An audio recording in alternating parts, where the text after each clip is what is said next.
दिनै आङो दंफैयो मरिगाव जिल्लानि ओरैबायदि मोनसे बेकवार्ड जायगायाव जेरावहायनाखि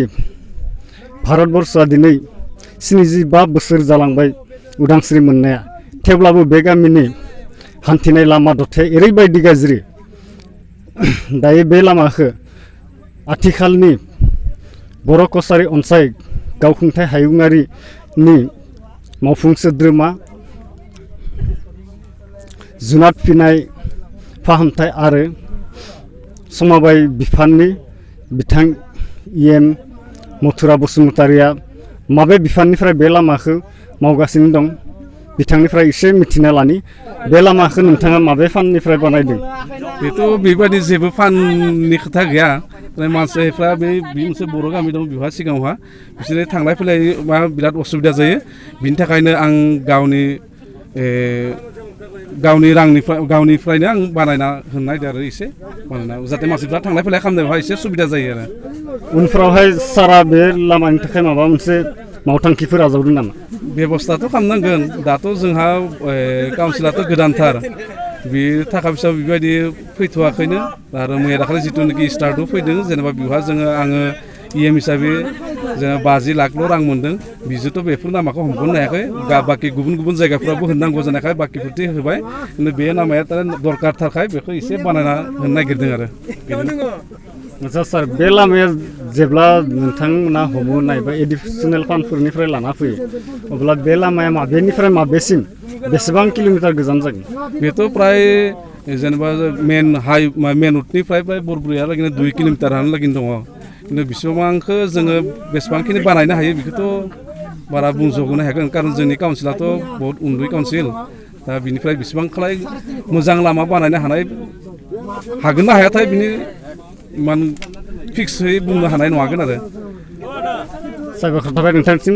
दायो बे लामाजों हान्थिनाय रायजो राजा बिथांमोननिफ्राय मिथिना लानि बिथांमोननि गोसोआवहाय माबादि मोनदों আপোনালোকে এই ৰাস্তাৰে যে যাতায়াত কৰে জীৱন ভৰা যাতায়াত কৰি আছে আজি নতুনকৈ গঠিত বড়ো কছাৰী কল্যাণ স্বায়ত্তশাসী ক্ষেত্ৰৰ EM মথুৰা বসুমতাৰী তেখেতে নিজৰ পকেটৰ ধনেৰে এই ৰাস্তাটো ৰূপায়ণ কৰি আছে বা আজিৰ পৰা ষ্টাৰ্টিং কৰি আছে ইয়াত আপোনালোকৰ ফিলিংছ বা অন্তৰত কেনেকুৱা লাগিছে ভাল লাগিছে আমি ইফালে চলাফেৰা কৰিব নোৱাৰোঁ বজাৰত যাব নোৱাৰোঁ স্কুলত যাব নোৱাৰোঁ কিবা অফিচ আদালতত যাব নোৱাৰোঁ মাইকী মানুহবিলাকে আৰু চলাফেৰা কৰিব নোৱাৰে যাব নোৱাৰে ছোৱালীবিলাক স্কুলত যাব নোৱাৰে বহুত অসুবিধা আমাৰ ইফালে একদম মানে ইমান অসুবিধা আৰু ক'বলৈ নোৱাৰোঁ আমাৰ মনত ইমান দুখ লাগে ইয়াত আহিলে গোটেইখিনি খোজকাঢ়ি আহি ইয়াত চাইকেল কান্ধত ল'ব লাগে বাইক যাব নোৱাৰে গাড়ী যাব নোৱাৰে ইমান অসুবিধাত আছে এতিয়া আমাৰ ৰাইজে ইয়াত মানে কিবা বান্ধি আছে কষ্ট কৰি আছে বুঢ়া মানুহে ইয়াত মানে বস্তা টানি আনি ইয়াত মানে কিবা কৰি আছে